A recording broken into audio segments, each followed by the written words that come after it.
«За что вы любите мужчин?» — спросил я женщину в саду.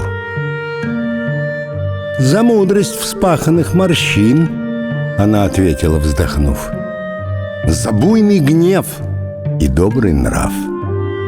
За то, что он всегда не прав. За то, что засыпает с ней, а бережет моих детей.